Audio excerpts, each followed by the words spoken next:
మొత్తానికి ఈరోజు మన హీరో కిరణ్ అబ్బవరం అన్ననైతే కలిసేసాను. హలో గైస్, ఇవాళ నేను మన జుబీర్ అన్న కలిసి మన తిరుపతిలో కేరామ్ మూవీ వాళ్ళు ప్రెస్ మీట్, ఇన్ఫ్లుయెన్సర్స్ మీట్, ఇంకా అలానే మీమర్స్ మీట్ అయితే పెట్టారు. సో అందుకే అక్కడికైతే వెళ్ళిపోయాము. అక్కడికి వెళ్ళంగానే మన తిరుపతిలో ఉన్న ఇన్ఫ్లుయెన్సర్స్, మీమర్స్ అందరూ అయితే వచ్చేసారు. అందరు అన్నతో అయితే బాగా మాట్లాడారు. అన్న కూడా చాలా బాగా మాట్లాడారు అందరితో. సో అందుకే నేను కూడా కాసేపు మాట్లాడాను.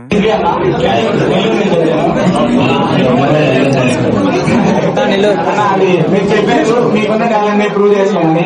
ఆ టాలెంట్ తోనే నేను షార్ట్ ఫిల్మ్ తీసాను. రీసెంట్ గానే మన ఓల్డ్ యూనివర్సిటీలో కూడా టాప్ ప్రైజ్ కొట్టాను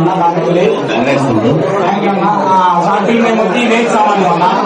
నేటి సమాజం అంటే మీకు ఫ్రీలో కూడా ఒకసారి చూడండి. జిపి క్లాస్ అని వస్తాను తీసుకొని ఇంకా ప్రెస్ మీట్ అయిపోయిన తర్వాత అన్న కూడా అందరికి ఇజుక్కోకుండా ఇన్ఫ్లుయెన్సర్స్ అందరికి ఫొటోస్ అయితే ఇచ్చేసారు. మీరు మీ ఫ్యామిలీ అండ్ ఫ్రెండ్స్ తో కలిసి October 18 కేరామ్ మూవీకి అయితే తప్పకుండా వెళ్ళండి మీ దగ్గర ఉన్న థియేటర్స్ లో. And once again all the best Kiran అన్న. సరే అయితే ఉంటాను మరి.